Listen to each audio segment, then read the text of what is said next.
Boa noite a todos, boa noite a todas. Sejam bem-vindos mais uma vez agora a segunda parte do nosso segundo dia da segunda semana do administrador público. Então agora nós teremos uma roda de conversa falando sobre trabalho. Recados básicos: você que ainda não se inscreveu para poder conseguir certificado, gerar presença, né? Tem muitos alunos que saíram das aulas e vieram pegar presença hoje aqui conosco, né, que foram liberados. Para pegar essas presenças é importante você fazer a inscrição aqui no link que está aqui embaixo. Mais para o final da roda, o pessoal vai estar soltando um link, que é o link do Google Forms, que é a lista de presença, tá bom?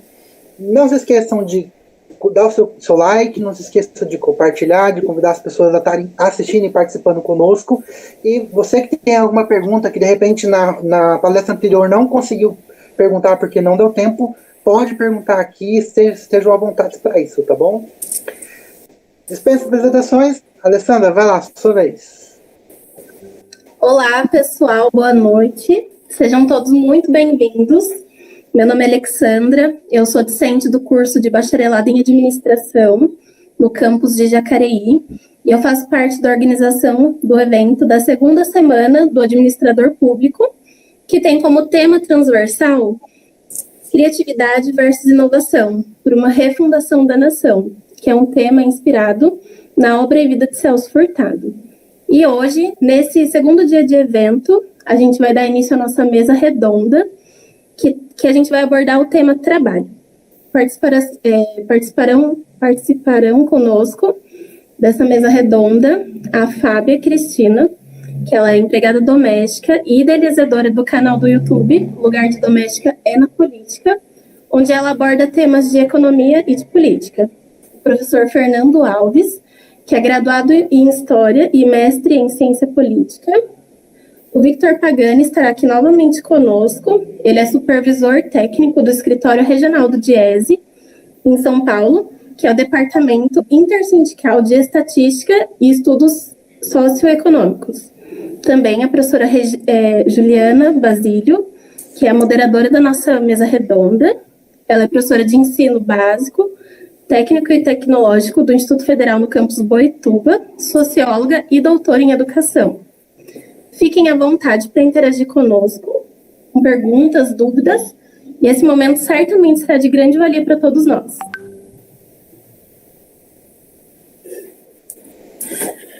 Olá, boa noite a todas as pessoas que estão conosco. Saudações especiais a quem estuda, quem trabalha no campus Jacareí do Instituto Federal de São Paulo, porque é um campus que, além de instituição escolar, tem um mirante para a cidade. É o mais bonito. E, além disso, tem uma árvore, acho que é paineira, que finge neve, mas tem uma vantagem que faz nevar sem fazer frio e deixa tudo muito lindo. É um prazer estar aqui com vocês.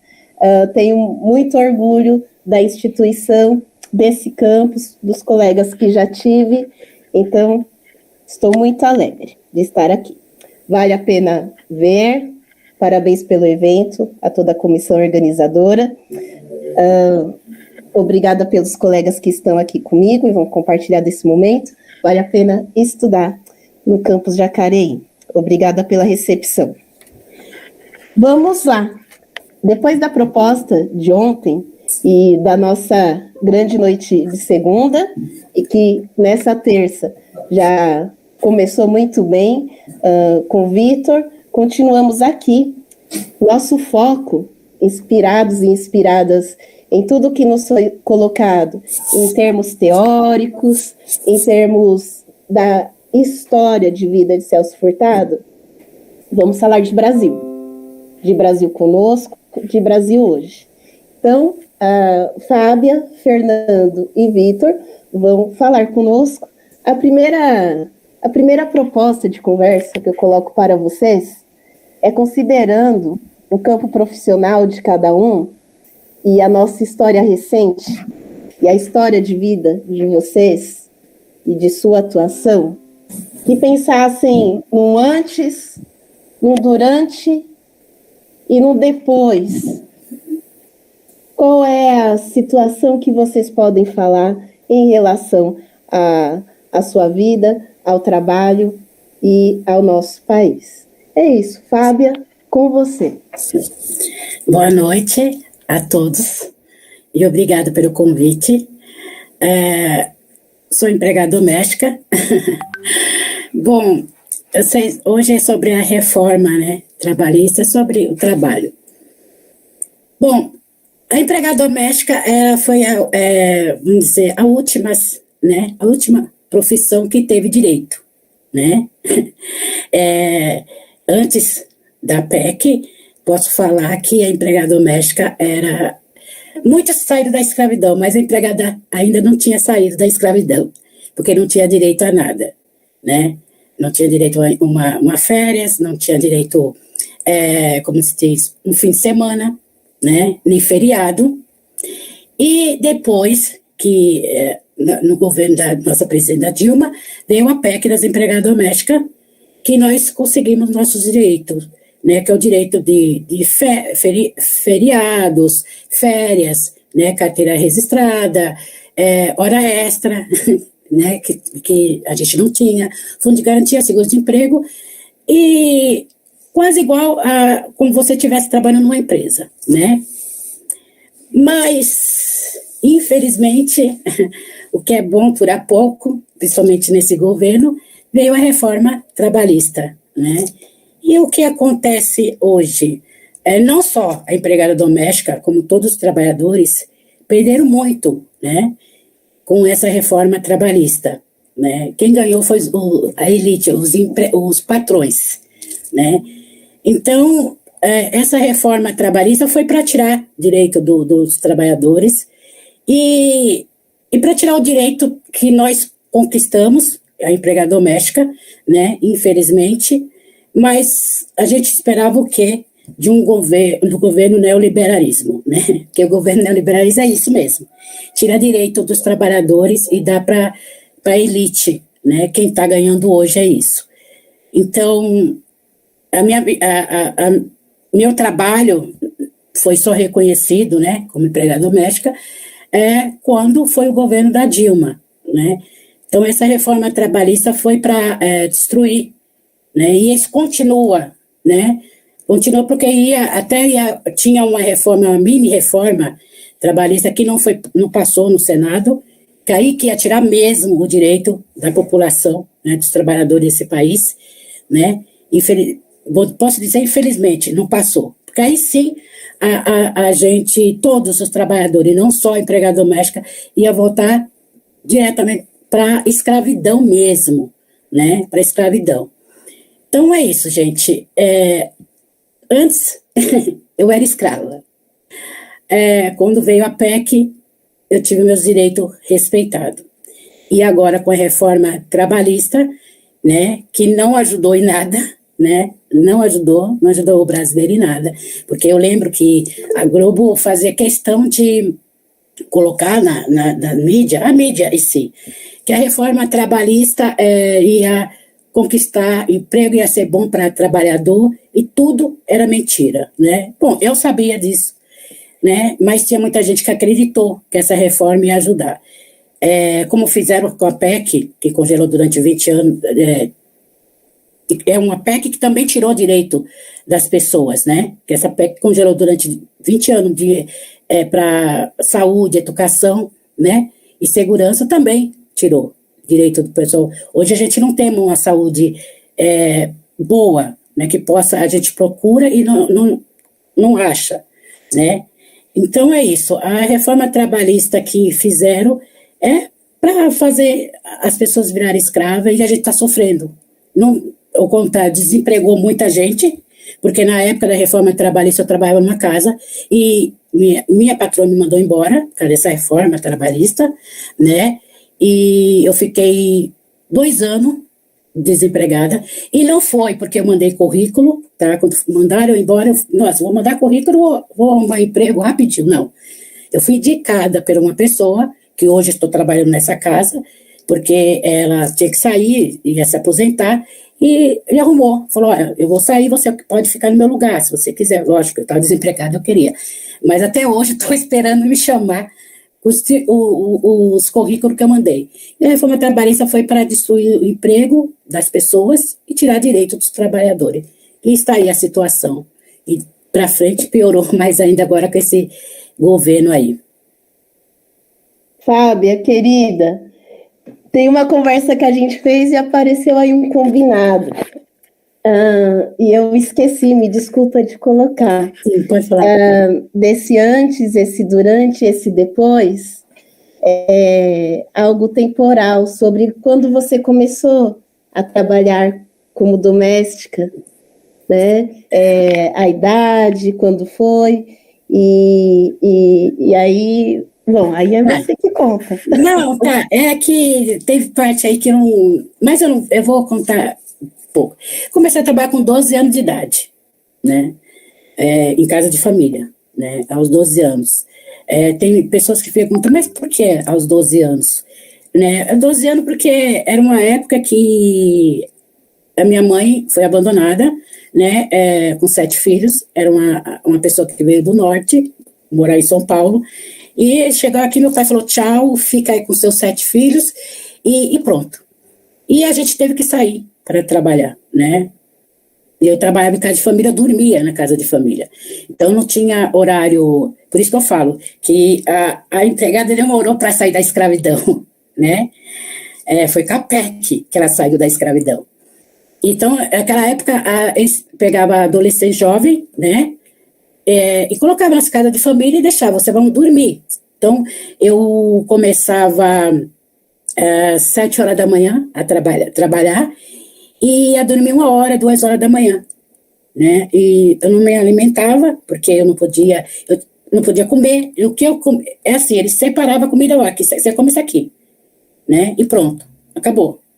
E acordava às 6 horas da manhã para continuar trabalhando, né? Continuar trabalhando. Eu não gosto muito de contar esse assunto, porque muita gente, assim,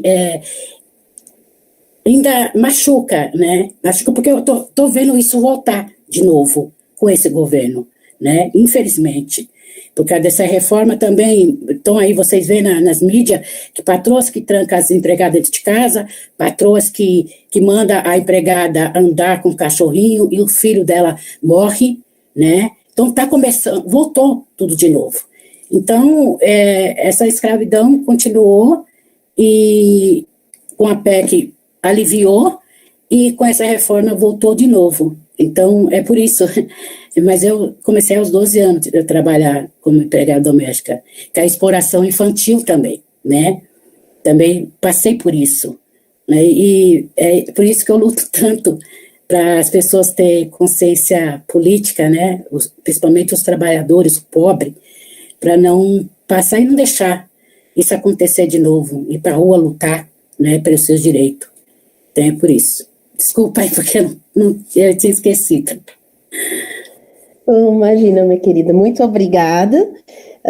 Fernando, vamos lá, Fernando Alves, sobre um antes, um durante e o depois no seu campo, no campo da cultura. Bem-vindo.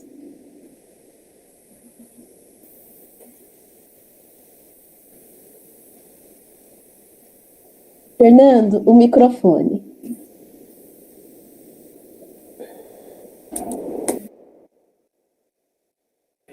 Desculpa. Boa noite, é um prazer estar aqui novamente com vocês do Instituto Federal. É extremamente importante o tema que vocês estão trazendo à tona para a discussão, principalmente no tocante a trazer um intelectual de suma importância para o nosso país, que é o Celso Furtado. Eu vou falar um pouco da minha experiência num processo na qual eu operacionalizei a Lei Aldir Blanc na minha cidade. Só abrir um parênteses para apresentar um pouco melhor, né? Meu nome é Fernando, eu tenho 32 anos, eu sou natural de Ilhabela, litoral norte de São Paulo, mas eu moro em São José dos Campos há 13 anos. E sou graduado em História, fiz o mestrado em Ciência Política e de vez em quando faço umas consultorias para algumas prefeituras no que tange a política pública de cultura. Especificamente agora tive uma oportunidade de operacionalizar a Lei Aldir Blanc, que foi uma lei de auxílio emergencial para a classe artística, e é nesse viés que eu vim aqui para falar com vocês sobre os trabalhadores da cultura. Em meio a esse momento pandêmico, é óbvio, né? Mas também trazer essa visão dos trabalhadores da cultura sobre uma outra ótica, também de suma importância, que é atrelado ao desenvolvimento, também econômico, mas, porém, entretanto, todavia, acho que é de fundamental forma como cidadão e como nação, de alguma maneira. Então, eu pensei na minha argumentação no sentido de trazer alguns elementos do trabalho atrelado à gestão pública, mas também ao dia a dia de quem não quer estar do lado da implementação de uma política pública. E eu acho que, para a gente começar a falar sobre o trabalho, eu vou abrir um parênteses aqui rapidinho e falar um pouco, antes de falar do antes de todo esse processo, de falar um pouco sobre um tema que é atual, foi semana passada, semana retrasada, que foi sobre o Prêmio Nobel da Economia. Não sei se todos acompanharam, mas esse ano, especificamente, o Prêmio Nobel da Economia resolveu premiar contribuições empíricas no campo da economia do trabalho. E eu acho que essas contribuições metodológicas, na análise das relações causais, acho que é de fundamental importância cada vez mais a gente se deparar com elas. Então, acho que muito desses grandes assuntos no campo das ciências sociais tem a ver com essas relações de causa e efeito. Um exemplo de um estudo de um dos premiados do Prêmio Nobel foi com relação a como a imigração afeta os salários, os níveis de emprego, como uma maior educação pode afetar o salário futuro de uma pessoa. Então, acho que essas questões elas são difíceis de resolver, porém a gente tem que se deparar perante elas. Então, eu acho que cada vez mais compreender que essas mudanças nas políticas de vários grupos de pessoas recebem um tratamento diferente com relação à ótica do trabalho, do emprego, da renda, enfim. Eu tenho comigo que o Celso Furtado, para além do livro dele, que acho que sugiro a todo mundo ler, que é a Formação Econômica do Brasil, acho que ele trata bastante sobre um prisma das mudanças ocorridas dentro do sistema econômico nacional. Eu acho que é também importante a gente trazer isso à tona na nossa discussão. Isso já pegando já o gancho da professora Juliana, quando ela fala a questão do antes, ele escreveu esse livro na década de 80, era uma outra relação de trabalho, era focado muito mais no processo industrial, né? Hoje a gente tem percebido como mudou essas relações, né? De trabalho, de classe trabalhadora, de renda, enfim. E eu tenho comigo cada vez mais que é preciso haver, e isso ele trabalha bastante nesse livro, que é preciso haver um real crescimento e um desenvolvimento econômico de base, principalmente. E essa expansão precisa recrutar todas as atenções do país. Então, para além de toda esse viés que está sendo pautado agora, falando um pouco de presente, né, é preciso aí revisitar o Celso Furtado de alguma maneira para compreender que uma política pública de Estado, principalmente ligada ao trabalho, ela precisa ter proteção, no caso social, ela precisa de uma planificação e de um incentivo do Estado, no que tange a economia, de uma geração de políticas econômicas que estimulem mudanças de hábitos de consumo, por exemplo, uma superação da ocupação fundiária, que eu acho que é de fundamental importância de cada vez mais discutir isso, uma mudança na distribuição de renda, no sentido de aquecer e de expandir o mercado interno. Eu falo isso muito mais sobre uma visão, acho que é bom que a gente cada vez mais entenda o que houve de 2003 a 2010. para que vocês tenham em mente o que houve de 2013 e 2010, antes desse processo de governos populares que houve, de 2013 a 2016, desculpa, é bem importante dizer que antes havia um outro entendimento da importância do Estado na vida das pessoas, e também, para além disso, de que o pobre ele não pode estar no orçamento do Estado brasileiro. Então, acho que de 2013 a 2016 rompeu com essa visão de que o pobre é só mais um dentro de uma engrenagem. Acho que é bom que a gente compreenda o que houve de avanço de 2013 a 2016. Por quê? Porque a partir desse dado momento, houve uma distribuição de riqueza, como o Celso Furtado já dizia, né, no livro dele, já antes dos próprios governos, com o intuito de aquecer e expandir o mercado interno nosso. Mas, principalmente, com a visão da diminuição das desigualdades regionais, principalmente. Nós vimos um país, bem engraçado, que tem um economista que eu particularmente não gosto muito, que é até da Academia Brasileira de Letras, como foi o Celso Furtado, que é o Edmir Baixo, mas ele tem uma nomenclatura que é Belíndia, é uma mistura de Bélgica com a Índia, e é o que era o nosso país, e é como né, após o golpe de 2016, um país onde as desigualdades regionais estão bem presentes cada vez mais nessas relações. E para falar um pouco sobre o trabalhador da cultura, que é uma engrenagem de fundamental importância, é bom a gente trazer também à tona a importância de uma política pública de cultura que fomente essa cultura como um processo tanto de identidade como de desenvolvimento econômico, de geração de renda, de fomento de trabalho, enfim. Então, acho que trazer isso à tona também é muito importante. Não sei se todos sabem, mas o Celso Furtado foi ministro da Cultura do governo Sarney. É uma crítica que eu faço hoje à política pública adotada por ele em outrora, porém era o que nós tínhamos como um mecanismo vigente, que foi fomentar cada vez mais a cultura por meio de lei de incentivos fiscais, que é a tal e a famigerada Lei Rouanet, que esse atual antigoverno trabalhou muito bem durante as eleições com relação a processos de tentar atrelar a Lei Rouanet aos trabalhadores da cultura como pseudos vagabundos que estão ali na teta do governo, enfim. Só para que vocês compreendam o que é a Lei Rouanet nada mais é do que lei de incentivo fiscal. Hoje eu faço críticas a ela porque ela é muito bom para a empresa. Por que eu falo que ela é bom para a empresa? A empresa, ela não precisa, não que não precisa, mas ela não paga os impostos direto.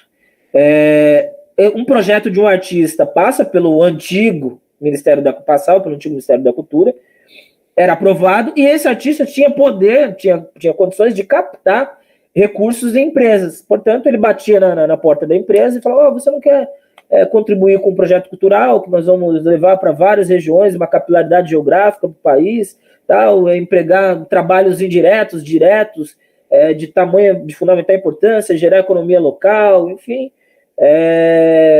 E o empresário ia lá e colaborava nesse sentido. Em contrapartida, o empresário ganhava uma publicidade gratuita, porque se nós fôssemos colocar o quanto ele gastaria numa inserção da sua marca numa TV Globo ou num espetáculo mesmo que não tivesse esse apoio por meio da Lei Rouanet, seriam valores assim extremamente diferentes do que esse apoio que é dado por meio de uma lei de incentivo fiscal.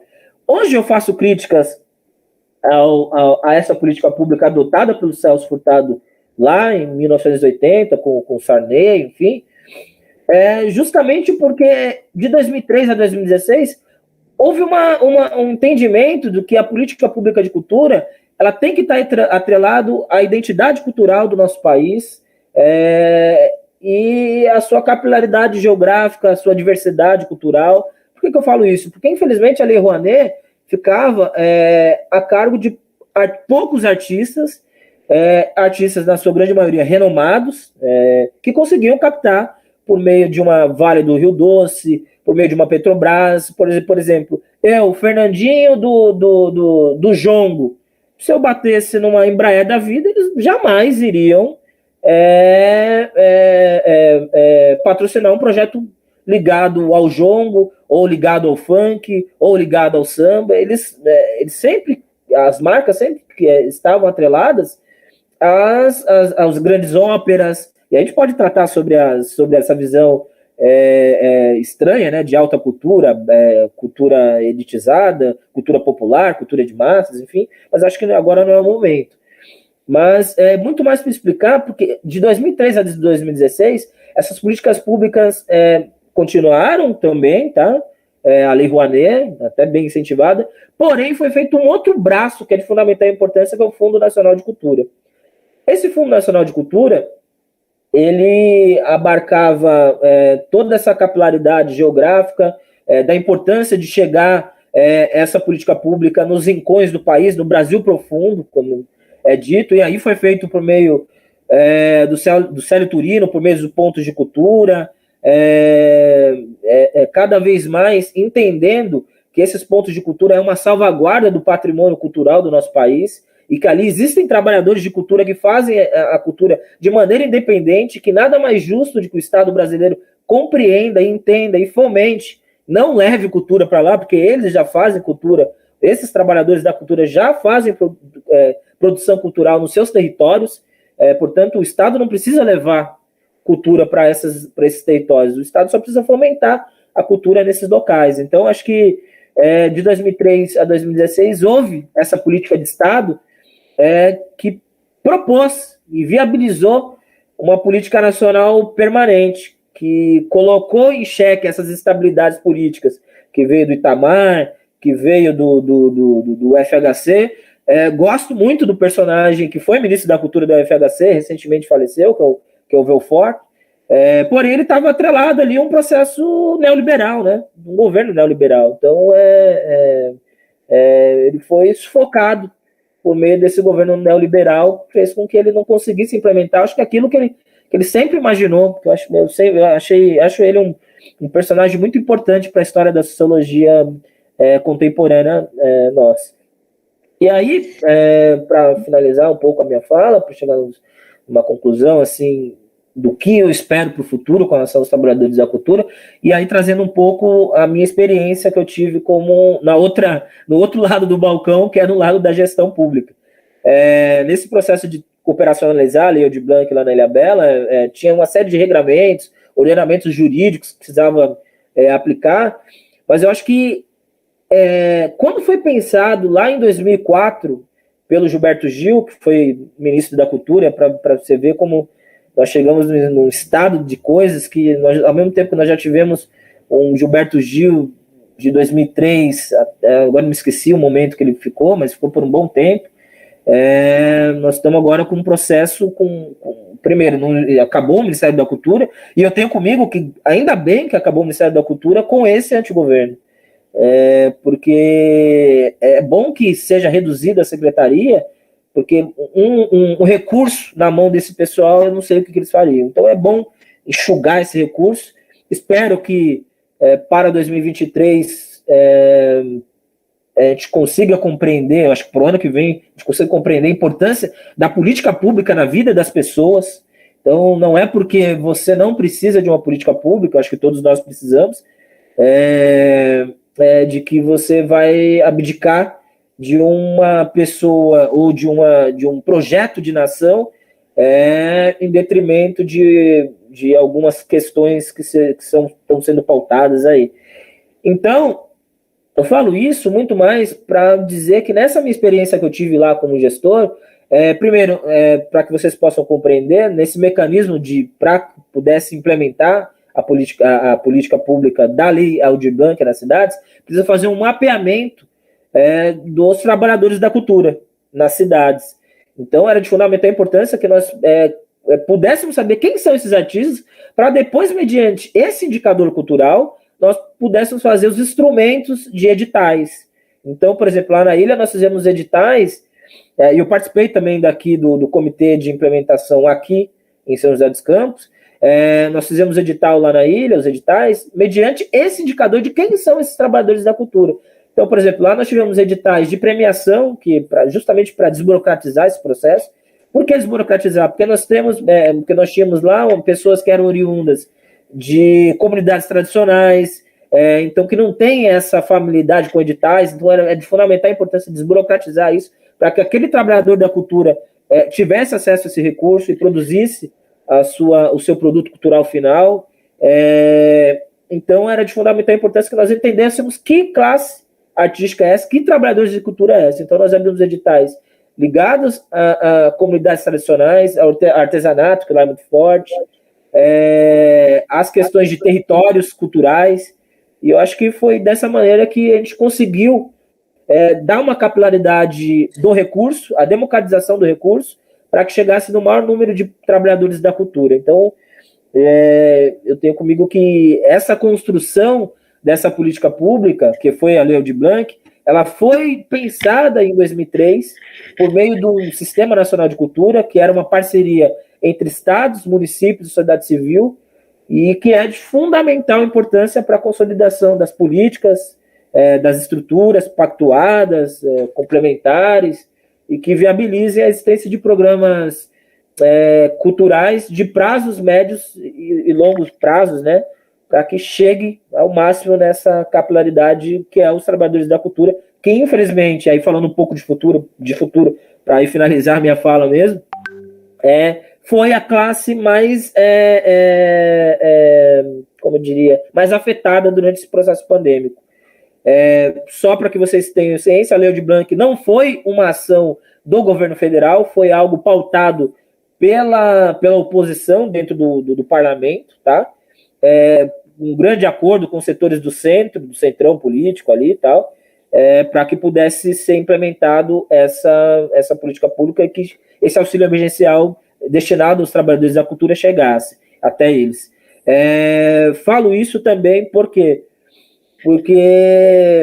essa classe, a classe artística é a mais afetada. Agora a gente está percebendo, voltando um pouco, agora nós vamos ter um festival aqui em São José dos Campos, que é o Festival de Teatro, algumas ações presenciais, respeitando as questões sanitárias e tal, mas ainda para voltar com toda a pujança de desenvolvimento econômico, de geração de emprego direto e indireto, ainda vai demorar muito. Então, eu acho que essa Lei Aldir Blanc veio para dar uma socorrida aos espaços culturais, aos trabalhadores da cultura, e eu creio que foi um grande avanço da sociedade civil nesse processo de construção e de implementação dessa política pública junto com as gestões públicas municipais, que eu acho que foram de fundamental importância dentro dessa engrenagem, beleza? E obrigado pela atenção de todos aí. Eu vou estar aberto depois para que a gente possa conversar um pouco mais, tanto sobre o Celso Furtado, sobre a ótica de identidade cultural, de desenvolvimento cultural, de trabalho direto e indireto, que a engrenagem cultural produz cada vez mais no nosso país e que é de fundamental importância para a economia do nosso país.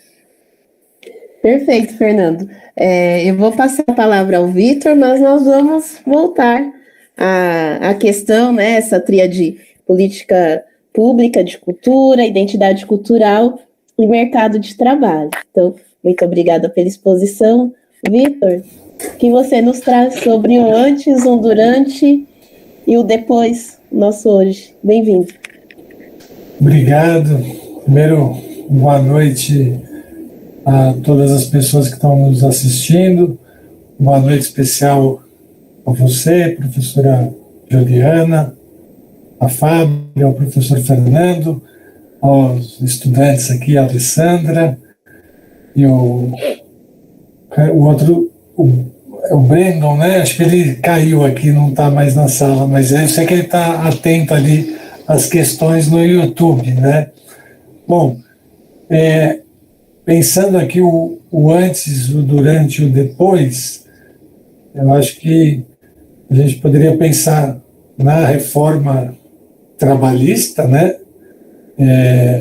Mas poderíamos pensar também na política de valorização permanente do salário mínimo, né? Então, o professor Fernando mencionou os economistas que ganharam o Prêmio Nobel de Economia recentemente, né, fazendo estudos, pesquisas empíricas, e uma das constatações que eles fizeram é que o aumento do salário mínimo não gera desemprego, né?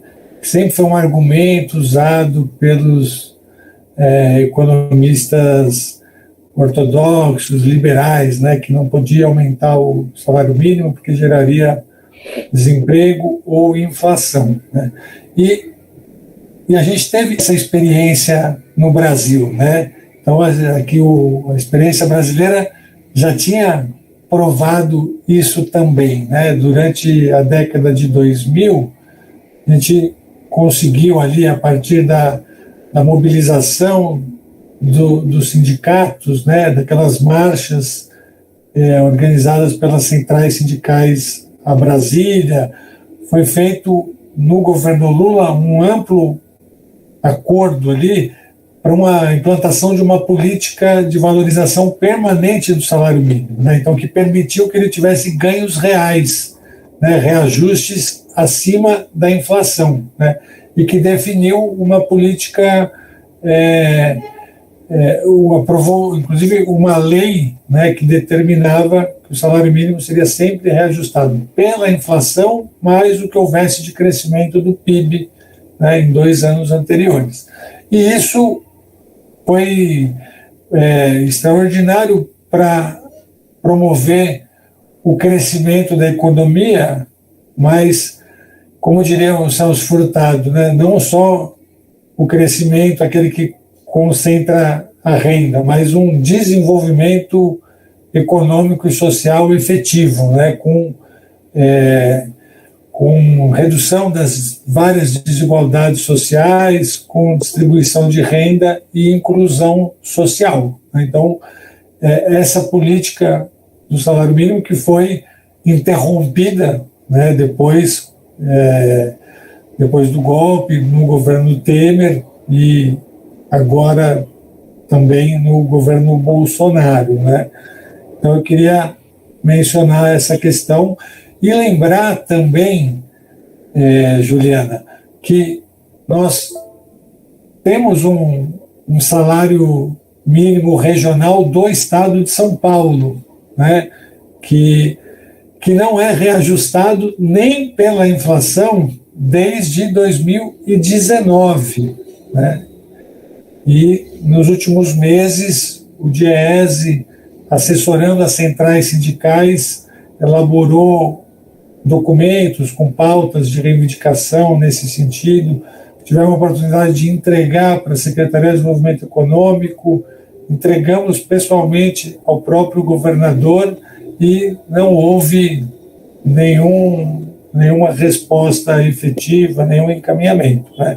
Então, hoje, nós temos aqui um salário mínimo de R$ 1.100 em âmbito nacional, né? E no estado de São Paulo, que é o estado mais rico do país, esse salário mínimo estadual de São Paulo está em 1.163, né? Então é mais baixo do que o salário mínimo do estado do Paraná, de Santa Catarina, do Rio Grande do Sul, do Rio de Janeiro, e o estado de São Paulo teria e tem todas as condições de ter um valor mais elevado. Estou falando isso que eu lembrei aqui, né, do Prêmio Nobel da Economia, e porque amanhã haverá uma reunião com os presidentes das centrais sindicais estaduais de São Paulo, que fazem parte ali do Conselho Estadual de Trabalho e Renda aqui de São Paulo, para tratar, entre outras questões, desse tema, né, de reforçar a pressão ao governo, porque esse salário mínimo, além de aumentar a remuneração, né, dos trabalhadores do Estado que ganham o piso, ele também serve como, ele digamos que ele empurra todos os outros salários no Estado, né? Então ele favorece, inclusive, as outras categorias que têm pisos salariais, salários médios mais elevados, né? Então, esse é se a gente for pensar aqui o antes, né, o durante e o depois, essa questão da política de valorização permanente do salário mínimo é algo que precisa ser destacado, né? Além, é claro, como já foi bem colocada, a reforma trabalhista, né, que prometia gerar 6 milhões de empregos, já faz mais de 4 anos que ela foi aprovada, e o que a gente constata é um desemprego de quase 14 milhões de pessoas, né? Se a gente considerar os trabalhadores subocupados, com jornada inferior a 40 horas semanais, e que gostariam de trabalhar a jornada integral, esse número salta para mais de 20 milhões. A gente considera os trabalhadores desalentados, que desistiram de procurar trabalho porque não tem mais condições, né, de fazer a procura ativa, efetiva, são mais 5, 6 milhões. Então a gente tem um cenário muito precarizado, né, de todo o mercado de trabalho, um crescimento muito ampliado da informalidade, que é esse trabalho sem proteção social e trabalhista alguma, né? Acho que a gente teve um exemplo essa semana passada, da greve dos entregadores de aplicativo.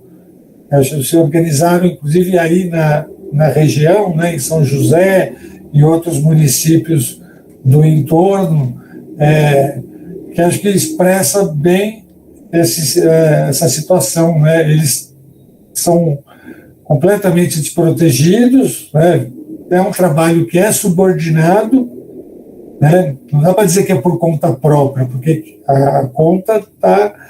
Quem define os preços, quem define tudo, são essas grandes empresas, né, de transporte, né, que usam dessa tecnologia para fazer o agenciamento da contratação desses trabalhadores, né? E eles estavam lá reivindicando aumento na remuneração, né? E até porque eles estão sofrendo muito com a alta do preço da gasolina, né? Então eles ficaram realmente espremidos ali, com uma situação muito dramática.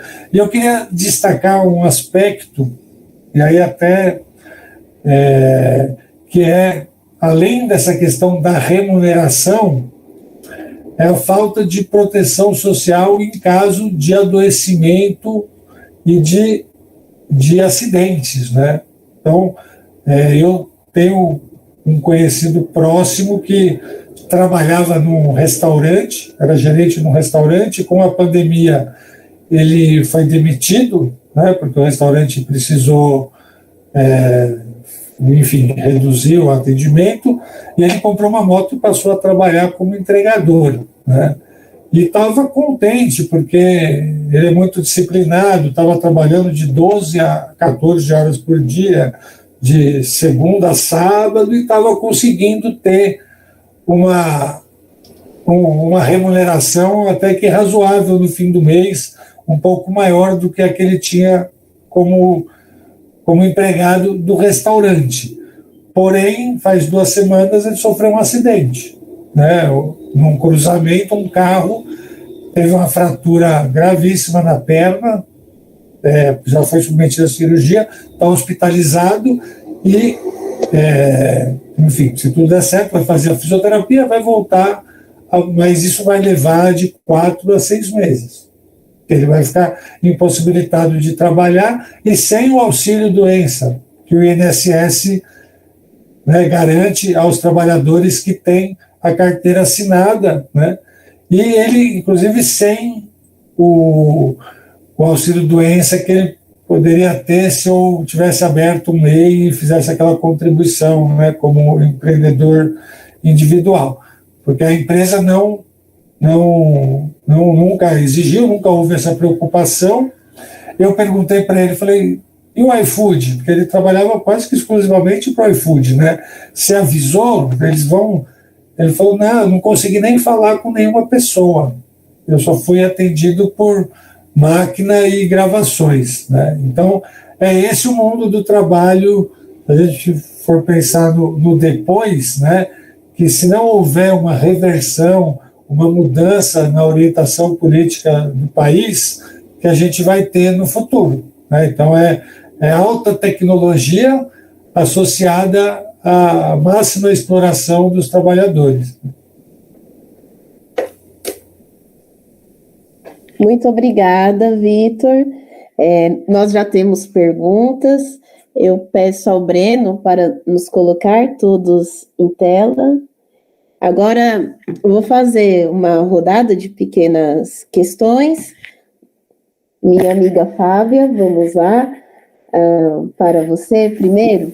Então, sobre o seu canal no YouTube, sobre a trabalhadora doméstica, falar de política também é para a trabalhadora, para o trabalhador doméstico. Gostaria de perguntar como surgiu o canal, qual a motivação, enfim, que você fale sobre essas dinâmicas, né? E o que mudou também para você depois que você passou a ter um canal para falar de trabalho, para falar de política, para falar das mulheres, dos trabalhadores, trabalhadoras, para falar do Brasil.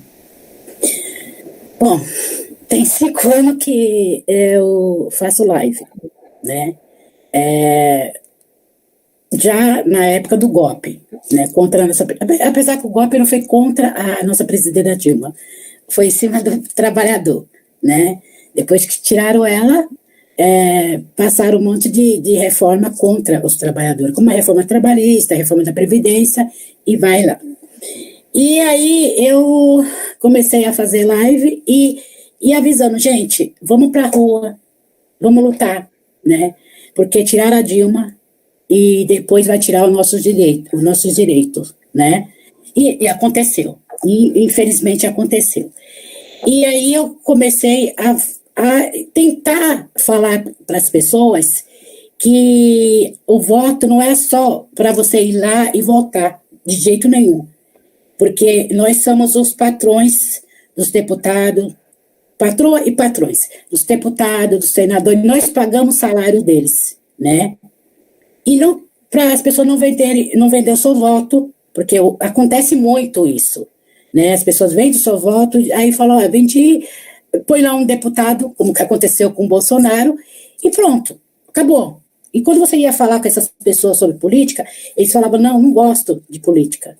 Mas como você não gosta de política? Se tudo é política, né? Se você vai ao mercado, é política. Tudo é política. Aqui, nesse momento, é política, né? Então, eu estava tentando, eu queria quebrar o tabu. Porque, assim, tem gente que fala assim, nossa, a empregada doméstica, coitadinha, que não sei o quê. Então, eu achava que não tinha ninguém que representasse essa profissão. Não falasse sobre essa profissão e que a empregada doméstica não é coitadinha. A empregada doméstica, o pobre, não tem diploma de burro, como o Bolsonaro falava. Então, eu fui e gravei um vídeo desafiando o Paulo Guedes, na época, a empregada que desafiou o Paulo Guedes, né, desse assunto que ele falava da empregada indo para a Disney, e bombou, né, e as pessoas perguntavam, Fábio, por que você não faz o canal no YouTube, né, e quem sabe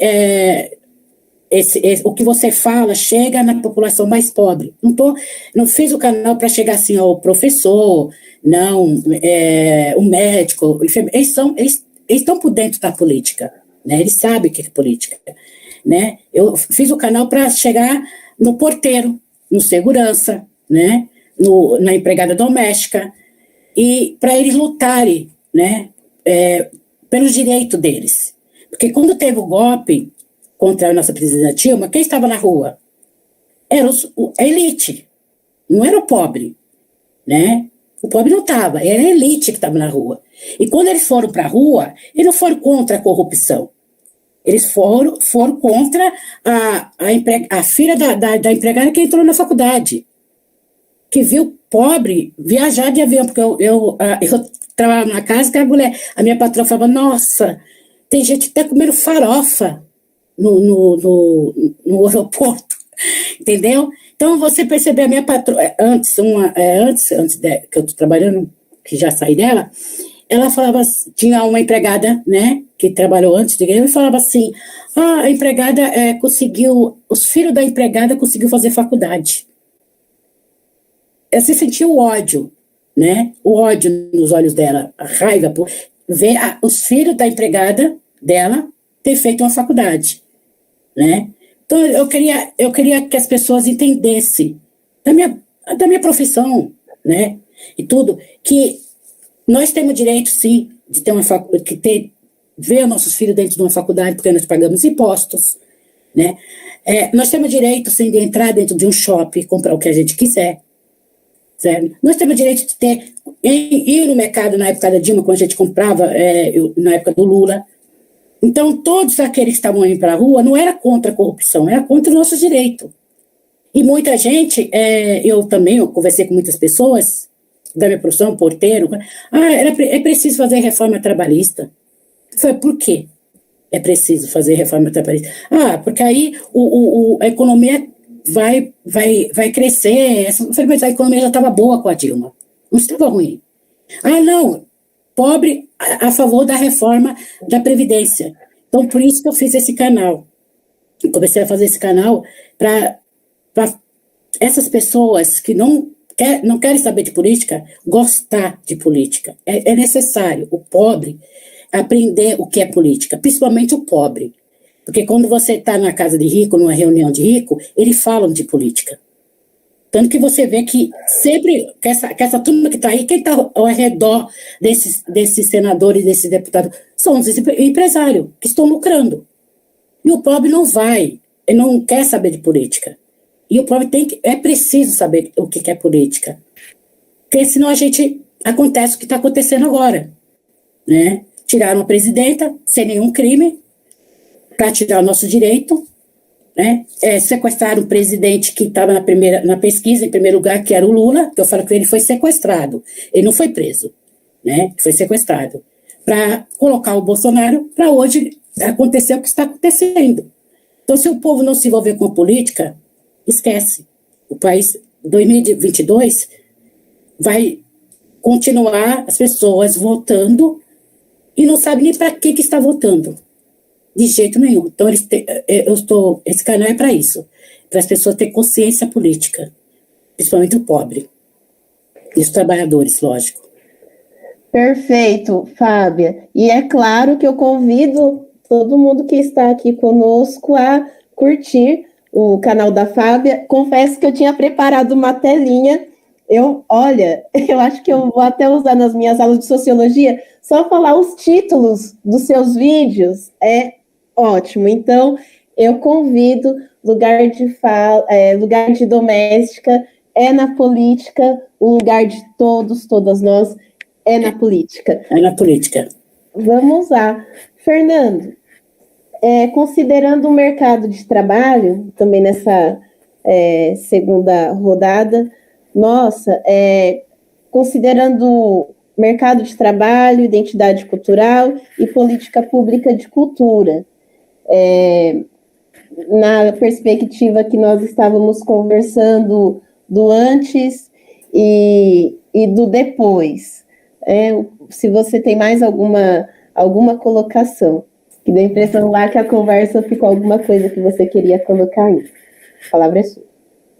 Sim, ficou, que eu senti que eu será uma espécie, eu acho que eu já estou estourando de tempo. Então, que bom ainda que sobrou ainda um tempinho. Eu gostaria de falar um pouco sobre a precarização do trabalho no campo da cultura, que eu acho que é também importante, porque, diferente dos vários segmentos, a uberização ou a meização do trabalho, ela sempre aconteceu na cultura.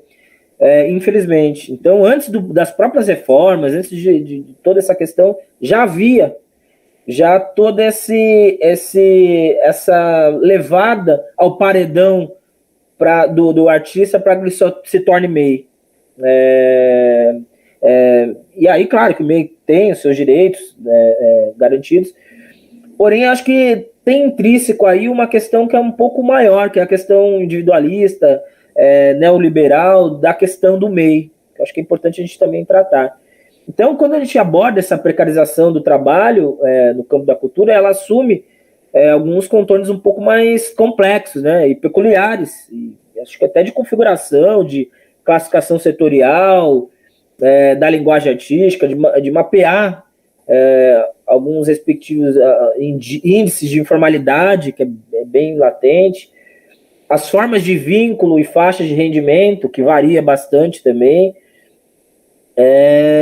e cada vez mais entender que é desvinculado dos direitos trabalhistas e das formas tradicionais de representação sindical também. Mesmo tendo um sindicato próprio, mas que tem uma outra configuração, né? Então, acho que o mapeamento da precarização do trabalhador cultural envolveria um estabelecimento de certos consensos, como, por exemplo, a pré-definição da cultura enquanto setor econômico e mercado de trabalho, que eu acho que é de fundamental importância, porque, diferentemente do mercado geral, o setor cultural ele abrange segmentos como produtores, difusores, mantenedores de bens simbólicos, e acho que esses profissionais, esses trabalhadores, tendem a ser menos resilientes à lógica do mercado que regula o grande conjunto das relações de trabalho. E eu tenho comigo que assegura cada vez mais a manutenção econômica dessas cadeias produtivas do mercado. E por que eu falo isso também para vocês que estão acompanhando, enfim? Porque eu acho que o Celso Furtado ele foi extremamente feliz, como eu disse outrora, né? Todo mundo lê, interpreta o Celso Furtado sobre uma ótica do cara que planeja, do planejamento, do cara da economia, da importância do setor industrial para a economia do país, enfim. Mas, como eu disse outrora, ele foi ministro da Cultura do nosso país durante o governo Sarney, e ele foi de extrema importância as suas reflexões para o campo da política cultural. E ele trazia algumas questões como o cerne do conceito de cultura, que eu acho que é muito importante a gente cada vez mais discutir o conceito de cultura sobre uma ótica da preservação e da identidade cultural. E eu me lembro, até agora, antes de quando a Simone me convidou, eu estava vendo algumas coisas dele, revisitando algumas coisas dele, eu me lembro de uma frase, que eu não me lembro bem objetivamente a frase, mas ele dizia que é de fundamental importância preservar a identidade cultural, sem o que nós seremos cada vez mais reduzidos ao papel de consumidores de bens culturais concebidos por outros povos. Acho que é mais ou menos nesse sentido. Acho que essa frase é bem importante para entender tanto sobre a ótica da identidade cultural, quanto sobre a ótica do trabalhador da cultura, tanto sobre a ótica do produto cultural que esse trabalhador produz, e acho que nesse sentido a autonomia cultural ela é essencial, ela é importante. Por quê? Porque é a política cultural que é o elemento estratégico estruturador da política de desenvolvimento dentro do campo dos trabalhadores da cultura. Então, se nós pudéssemos pegar, assim, existem algumas pesquisas ligadas ao CELAC da USP, que fazem um belo trabalho, por sinal, se vocês estiverem curiosos nesse sentido, deem uma revisitada nas dissertações, teses que há produzidas pelo CELAC da USP, que é de fundamental importância a forma como eles trabalham a questão tanto da economia da cultura, quanto a importância do trabalhador cultural e da identidade cultural, fazendo esse tripé da importância desses três elementos para um desenvolvimento, aí sim, desenvolvimento econômico, um subdesenvolvimento também, econômico por meio dos trabalhadores da cultura, por meio das iniciativas culturais. E aí o maior acesso a bens culturais, aos produtos culturais produzidos por esses trabalhadores culturais, com certeza melhora a qualidade de vida dos membros de uma comunidade. Enfim, eu acho que a pandemia trouxe, e eu acho que ela expôs um pus que é latente cada vez mais e que passa despercebido, né? Mas a importância da cultura no momento do isolamento físico, não gosto de falar muito de isolamento social, mas isolamento físico, que houve durante um certo momento da pandemia. O quão as pessoas cada vez mais ficaram focadas em séries, lives de cantores, e o quão isso foi importante para esse processo de isolamento físico durante esse momento. Então, para demonstrar para vocês que o trabalhador de cultura o trabalhador que trabalha com a cultura é de fundamental importância para nós como sociedade. Eu não sou um cara frustrado com relação a isso. Eu sou alguém que trabalha com a cultura estrito sensu falando, ou seja, lá na ponta. Eu trabalho muito mais na gestão pública da cultura, seja no conselho, seja no balcão da gestão pública em si mesmo. E eu tenho comigo que esses trabalhadores eles precisam ser cada vez mais valorizados. A gente tem uma pequena camada, assim como os jogadores de futebol, que são valorizados financeiramente falando, valorizados com relação aos seus produtos culturais produzidos, mas a grande maioria dos trabalhadores da cultura não tem a realidade de uma Maria Bethânia, de um Caetano Veloso, de um Gilberto Gil,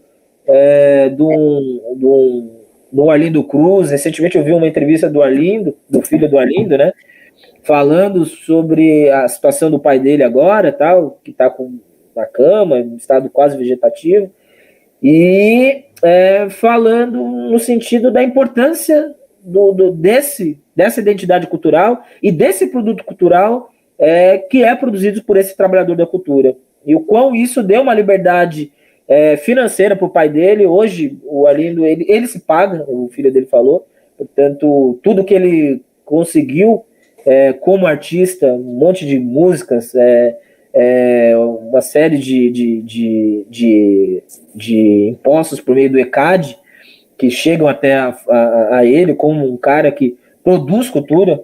Então, é importante a gente cada vez mais trazer à tona que uma política cultural, não só pública, mas também com o apoio da iniciativa privada, que eu acho que é de fundamental importância que ele também participe desse processo, não se limita a fomentar o consumo de bens culturais, mas também acho que numa intensa época de comercialização de todas as dimensões da vida social, acho que o objetivo central de uma política cultural deveria ser a liberação das forças criativas da sociedade. Então, acho que cada vez mais trazer uma ideia de que monitorar a atividade criativa, como tem sido feito por meio desse atual momento político da qual nós estamos passando, eu até chamo um pouco esse momento político ligado à cultura, nessa tentativa de monitorar a atividade criativa, de uma censura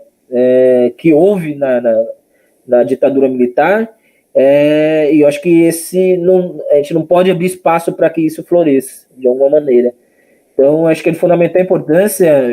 Recentemente eu vi o Festival de Gramado no Canal Brasil, e é legal que o apoio do governo federal, porém, os artistas entendendo o seu papel e a sua função social na cobrança desse governo federal, que é ausente das políticas públicas de cultura, seja por meio do que aconteceu na Cinemateca agora recentemente, que é uma coisa extremamente ruim para o patrimônio cultural brasileiro. Não sei se todos acompanharam, mas a Cinemateca quem pegou fogo. E é bom que a gente traga a figura do Bolsonaro, né? Ô, Fernando, só um minutinho, que eu sou moderadora, eu tenho que também dar espaço para o Vitor falar, se você pudesse fazer a conclusão. Tá bom.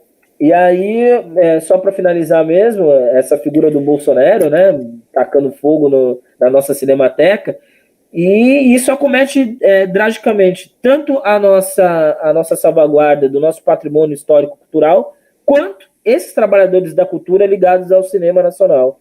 Então, acho que cada vez mais entender que os vetores, valores culturais, eles são intrínsecos à nossa condição de identidade nacional, mas também que essa mesma cultura, esses mesmos trabalhadores da cultura, são pessoas que estão, sim, fomentando a economia do nosso país, seja diretamente, seja indiretamente, por meio das suas peças, por meio das suas músicas, por meio dos seus livros, e que eu acho que é importante cada vez mais valorizá-los.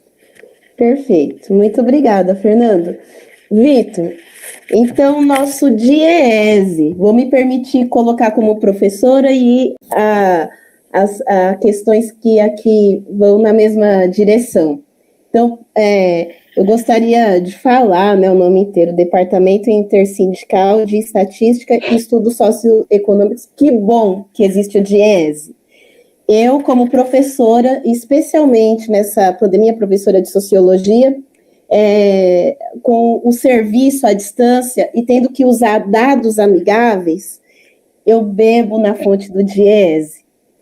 E tudo que vocês produzem é possível de ser lido por qualquer pessoa, sabe? Nos cursos técnicos integrados, no ensino superior. E você trouxe a questão sobre o salário mínimo, e é um exercício que recentemente eu comecei a construir junto com o professor de matemática.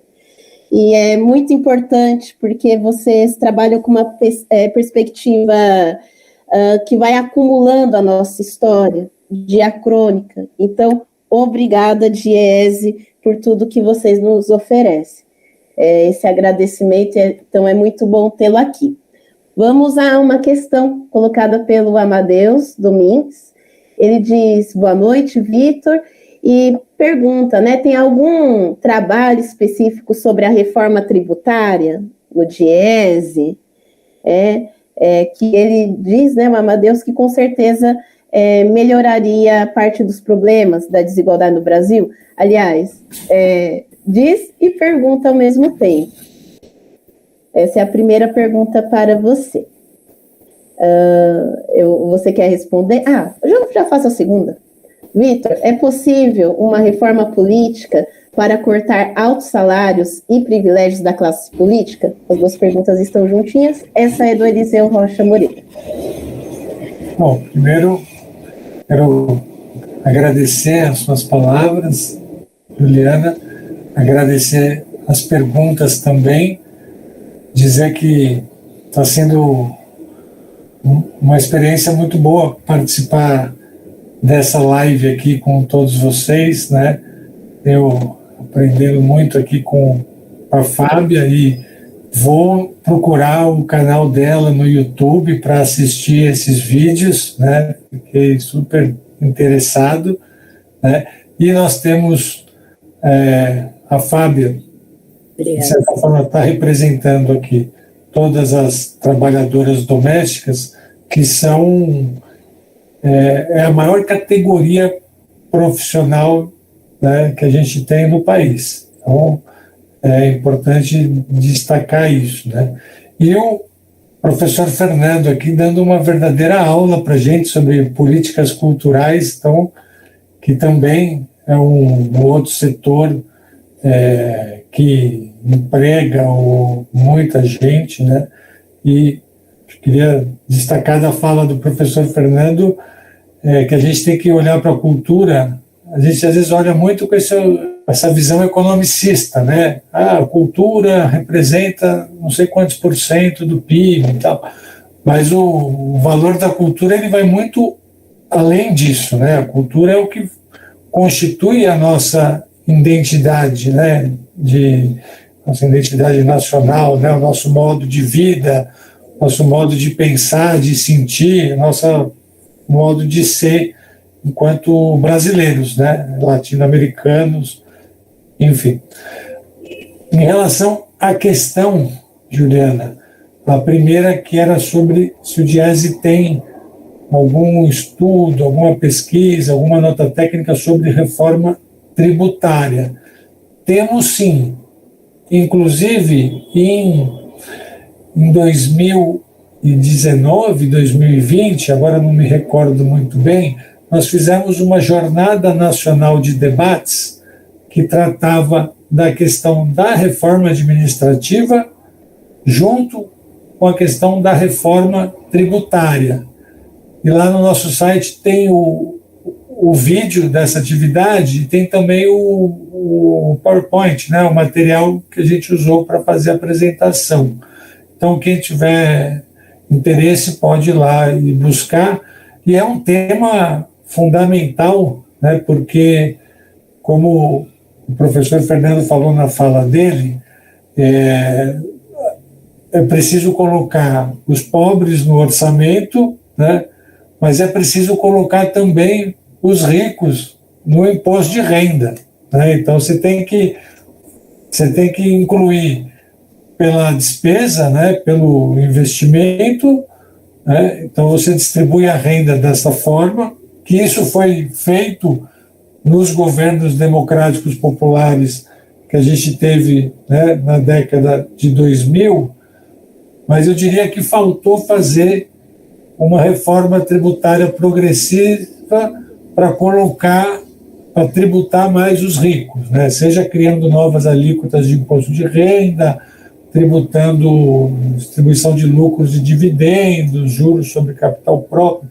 grandes heranças, né? Grandes fortunas, enfim, toda uma questão que ainda está para ser feita e que um futuro governo, né, em 2023 vai ter que encarar esse desafio, né, porque nós temos que, do jeito que está hoje, a forma de tributação no Brasil, ela concentra a renda e amplia a desigualdade, né?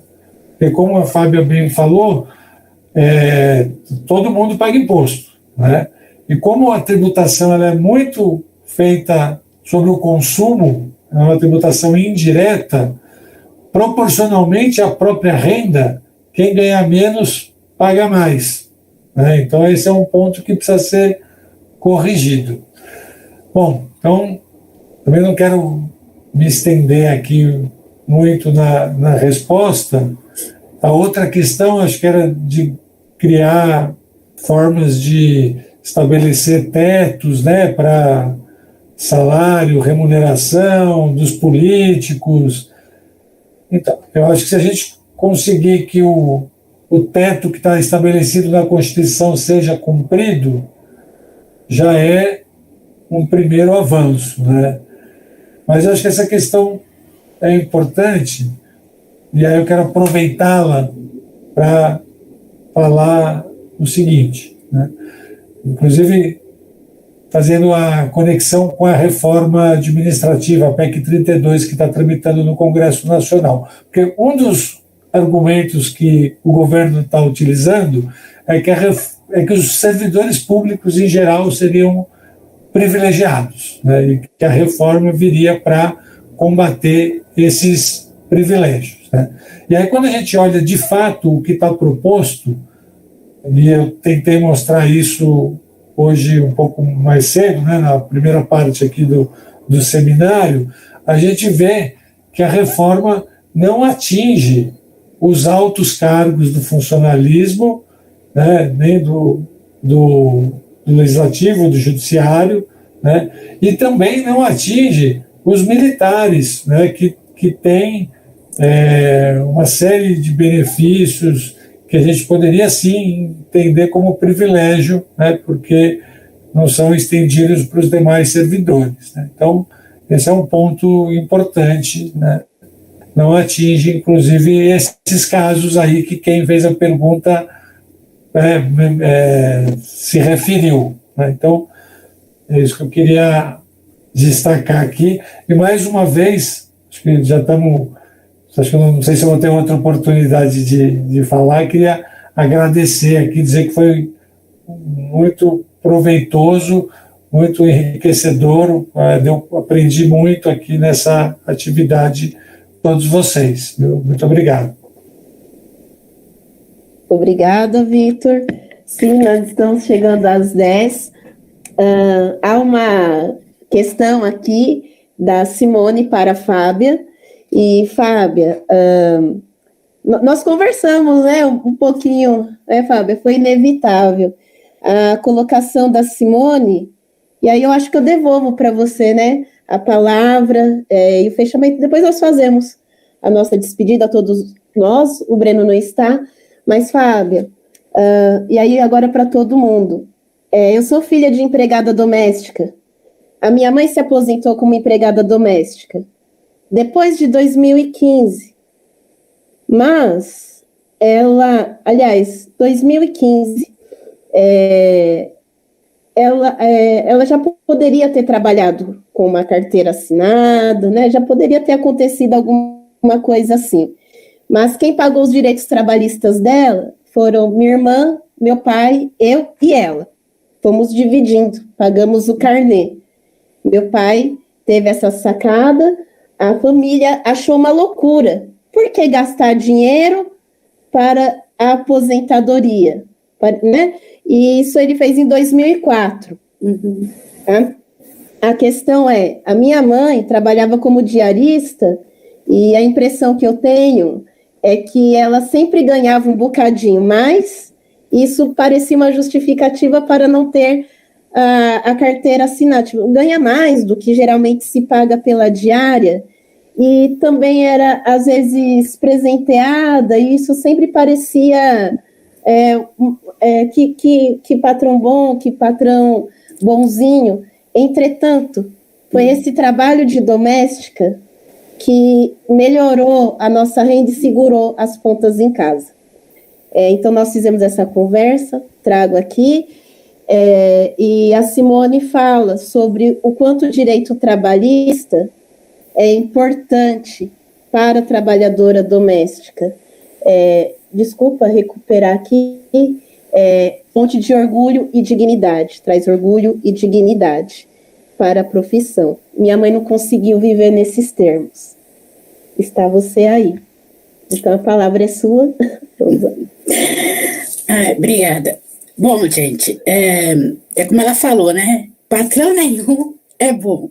Bom, gente, calma aí, tá? Eu vou explicar. O patrão bom, ele resista a tua carteira, paga teus direitos direitinho, entendeu? Tá, o presente é bom, o dinheiro a mais é bom, mas se você tiver um acidente de trabalho, eu tive um acidente de trabalho, eu fraturei isso aqui, tá, gente? Eu, esses dias, quebrei dentro de uma casa de família, fui para a cirurgia e coloquei o fio de Kirchner, depois tirei. Hoje eu estou afastada no INSS. Não é bom, porque o INSS, a reforma da Previdência também prejudicou o trabalhador, né? Mas isso aí é outro caso, tal. Agora, se eu não tivesse a carteira registrada, e foi dentro da casa do meu patrão, fui colocar uma cortina, caí e me machuquei. Como que eu ia viver até eu voltar de novo a trabalhar? Como que eu ia pagar minhas contas e tudo? E aí eu ia falar para o meu patrão, foi na sua casa. Não, não foi. Não foi na minha casa. Porque eu não tinha prova, não estava ali registrada, entendeu? Então ele podia alegar. Então o patrão bom, de verdade, ele registra a tua carteira, te paga teu direito, nunca entre e fala assim, olha, eu te ofereço um salário bom, mas eu não vou registrar a tua carteira. Não faça isso. Porque mais tarde você vai ser prejudicada. E ele não, de jeito nenhum, certo? Mas eu acredito que não foi na época dela que saiu a PEC, da desempregada doméstica, né? Mas se você conseguir trabalhar, exige a sua carteira registrada. Eles pagam o seu direito.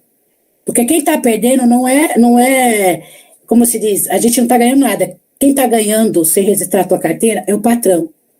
Ele que vão ganhar, ele que vai lucrar. Porque quando você cair e se machucar, volta para casa e ele coloca alguém no seu lugar. Então exija, porque já que a PEC existe, então tem que pagar os direitos, tem que continuar registrada a carteira e não aceite presente não, porque aí você vai ser prejudicado. O presente vai embora, o dinheiro vai acabar, mas seu direito tem que ficar. É isso, gente. Vamos lá, ter consciência de classe, né? A gente vamos aprendendo cada vez mais, temos que aprender que temos que ter consciência de classe. Eu não estou criticando todos os patrões aqui não, tá, gente? Estou falando que os patrões bons é o que resiste à sua carteira, que paga seus direitos, e é isso, tá bom? Perfeito. Muito obrigada. Minha querida Alexandra.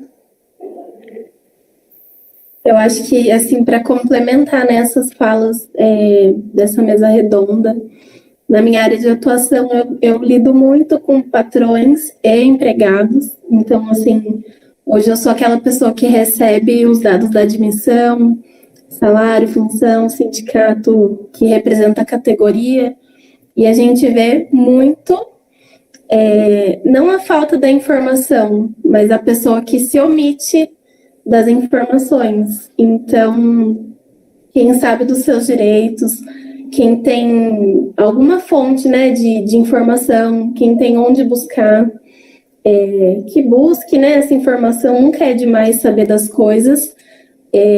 Durante a pandemia, quando lançaram o primeiro programa de manutenção do emprego e da renda, muitos direitos eles eram subtraídos.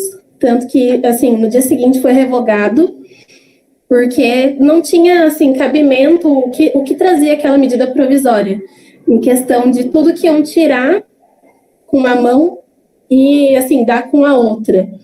E até hoje é assim, a gente vê que o auxílio não atende o que é o Brasil hoje, o tanto de família que está de classe, não tem, assim, não se instigam falar de política.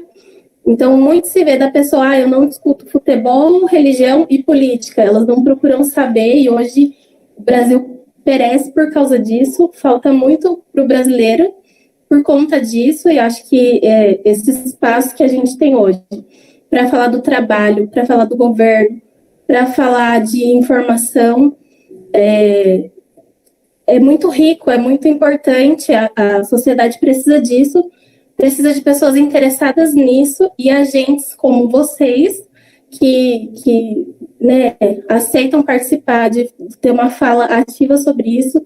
A gente fica muito feliz em participar e poder ter esse espaço.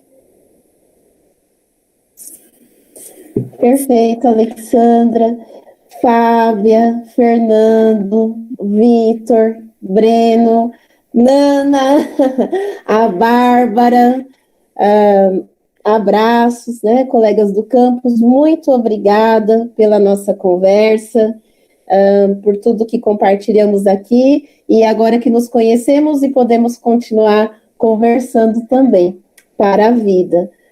Simone, pessoal da organização do evento, muito obrigada pela confiança, pelo convite. Então, Fernando, Vitor, caso queiram fazer a despedida, Fábia já fez, com vocês. Bom, eu gostaria de agradecer a oportunidade, né, de estar aqui com vocês, uma oportunidade ímpar, né, de propor, discutir um pouco sobre a ótica tanto da gestão pública, mas também dessas questões de identidade cultural, que eu acho que, como o professor Vitor disse bem, acho que a cultura não está dissociada, e a identidade cultural não está dissociada desse processo econômico. Eu usaria falar, eu não gosto muito dessa nomenclatura Secretaria de Economia Criativa, que a grande maioria das cidades tem adotado, gosto muito mais do nome Secretaria de Cultura, que é o que nos remete e nos calca cada vez mais nesse processo de identidade, de reconhecer, de salvaguardar os nossos patrimônios, e sempre dizer que uma coisa não exclui a outra, né? Dá para a gente salvaguardar os nossos patrimônios, a nossa identidade cultural e produzir e gerar empregos diretos, indiretos, fomentar a economia, porém sempre colocando como norte, como premissa, a importância da nossa identidade cultural, que acho que é aí que a gente desenvolve nosso processo de cidadão dentro do nosso país. Obrigada, Fernando.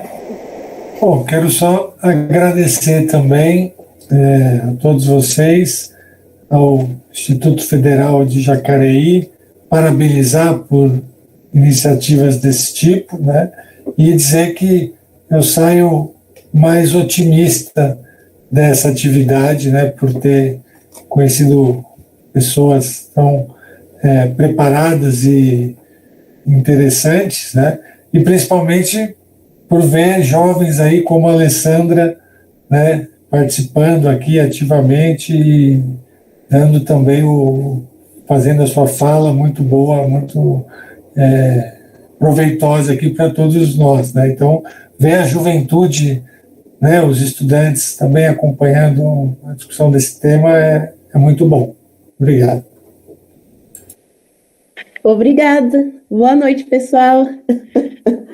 Obrigada, boa noite. Beijos.